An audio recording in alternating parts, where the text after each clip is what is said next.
A call for unity as the United States monitors what it perceives as looming land and farm seizures following the signing of the Expropriation Act. The people of this country know the pain of forced removal.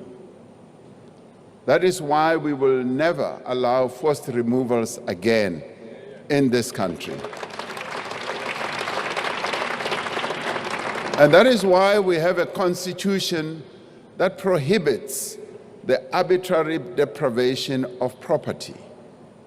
That is why we have a constitution that requires just and equitable compensation to be paid in the event of expropriation for a public purpose in the public interest where applicable.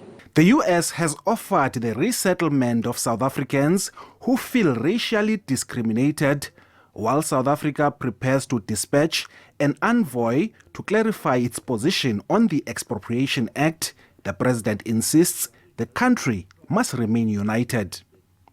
We must not allow others to define us, but more importantly, to divide us. At a time like this, we need to stand united as a nation, particularly now when we are facing a harsh global wind. This is not the time for any of us to rush off to foreign lands to lay complaints about issues that we ourselves can solve here in this country. Ramaphosa has also given a review of his government of national unity, arguing that it is making progress, but he also acknowledged the differences.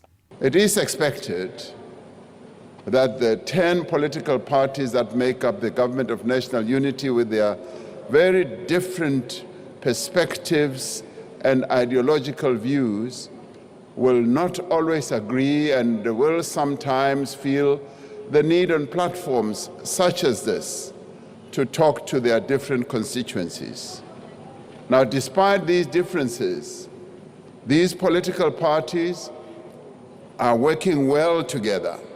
The Expropriation Act, the National Health Insurance Scheme, and the Basic Education Laws Amendment Act have created friction among the GNU partners. Transformation policies also seem to be a bone of contention.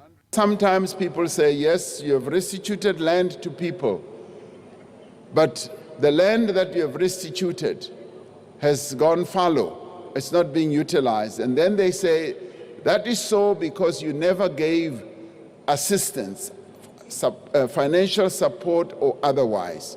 And when we want to set up a transformation fund, the very same people are the ones who are against it.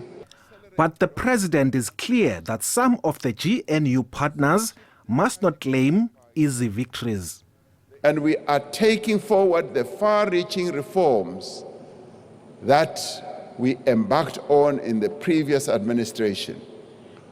While some speakers have sought to claim the progress that is being made and the reforms that are now being implemented as new developments and their own makings, we nevertheless welcome the fact that they also embrace these initiatives.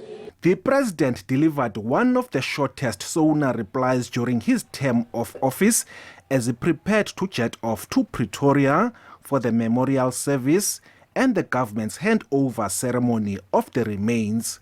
Ulelani Philip, SABC News, Parliament.